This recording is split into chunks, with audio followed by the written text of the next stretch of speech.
Welcome to my Hindi class. Students, आज हम करेंगे तितली कविता। इस कविता में तितली के बारे में बताया गया है कि तितली कितनी सुंदर होती है, अलग अलग कलर्स में होती है, अलग अलग रंगों में होती है और जो हमें बहुत ही प्यारी और मनमोहक लगती है, हमें अपनी ओर आकर्षित करती है ना। तितली जब कहीं भी घूमती हो तो हम देखते हैं कि अरे वाह, कितनी सुंदर तितली घूम रही है। तो आज इसी के बारे में पढ़ते हैं। क्या लिखा है इसमें, इसका शीर्षक भी जो दिया है वो है तितली। कहते दूर देश से आई तितली, चंचल पंख हिलाती, फूल फूल पर कली कली पर इतराती इठलाती, यह सुंदर फूलों की रानी, धुन की मस्त दीवानी, हरे भरे उपवन में आई, करने को मनमानी। अब देखो इसमें कहा गया कि तितली दूर देश से आई है, चंचल पंख हिलाती। चंचल मीन्स शरारती।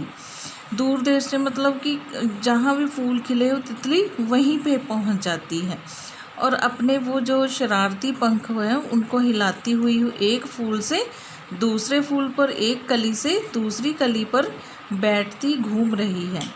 यह सुंदर फूलों की रानी, धुन की मस्त दीवानी। कहते ये जो सुंदर सुंदर फूल खिलते हैं उन फूलों की रानी है ये तितली, धुन की मस्त दीवानी। ये अपनी धुन में मस्त गाती घूमती रहती है इधर से उधर। हरे भरे उपवन में आई, करने को मनमानी। हाँ जी, ये हरे भरे होता है। यहाँ पे बहुत सारे फूल खिले हो, नेचर जैसे कुदरती।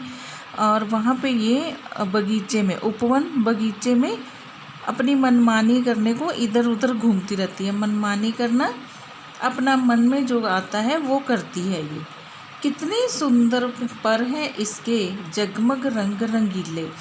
कहते हैं इसके जो पंख होते हैं, पंख होता है पर जो है, जो पंख है जो बहुत ही इसके सुंदर होते हैं, रंग रंगीले। अलग अलग कलर्स के, अलग अलग रंगों के इसके पंख होते हैं। लाल हरे बैंगनी बसंती, काले नीले पीले। कहते इसके जो पंख हैं वो लाल भी होते हैं, हरे, बैंगनी, बसंती, ये सारे कलर्स के नेम, रंगों के नाम बता रखे हैं कि ऐसे ऐसे रंगों की हमने देखी भी होगी। कई तितलियां ऐसी होती है ना, अलग अलग रंगों में, बहुत ही मनमोहक, आकर्षित अपने आप को करती हुई। कहाँ कहाँ से फूलों के रंग चुरा चुरा कर लाई, आते ही इसने उपवन में कैसी धूम मचाई। कहते कहाँ कहाँ से फूलों के रंग चुरा कर। अब यहाँ यहाँ जो तितली घूमती है, हम तो यही कहेंगे कि ये रंगों को चुरा कर, मतलब हर रंग इस तितली में होता है। तो इधर से उधर घूमती रहती है। ये जैसे फूल होते हैं वैसे ही तितली के रंग होते हैं, इसलिए हम ऐसे भी कह सकते हैं चुरा चुरा कर ये फूलों के रंग चुरा के लाती है। आते ही इसने उपवन में कैसी धूम मचाई। जब वे उपवन में, बगीचे में आती है तो कैसे ये इधर से उधर मचलती है, धूम मचाती हुई, चहल पहल करती हुई। डाल डाल पर, पात पात पर यह उड़ती फिरती है, कभी खूब ऊंची उड़ जाती, फिर नीचे गिरती है। अब ये जो तितली है, डाल डाल होता है इसकी डाली, जो फूलों की डालियाँ होती है ना वो डाल डाल होती है।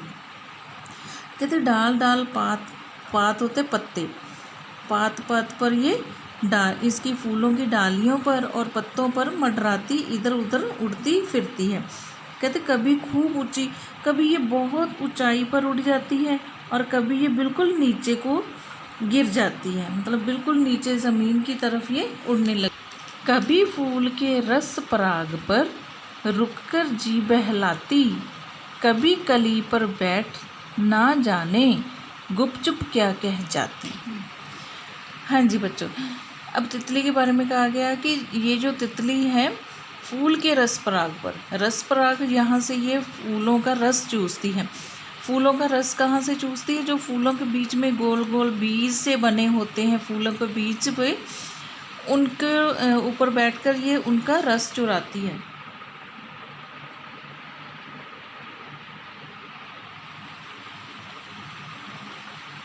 और उन पर रुक कर ये अपना जी बहलाती है।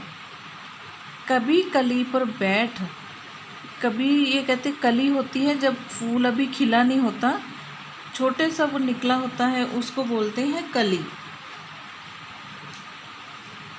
कभी कली पर बैठ ना जाने गुपचुप क्या कह जाती। कहते कली पर जो अध खिला फूल होता है उस पर ये आराम से बैठ जाती है और पता नहीं चुपचाप, गुपचुप होता है चुपचाप, पता नहीं ना जाने ये क्या कह जाती है फूल को।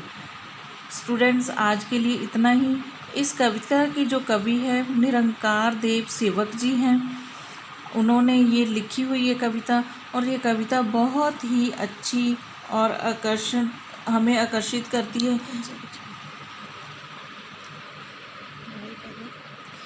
तो आज के लिए इतना ही। Have a nice day students.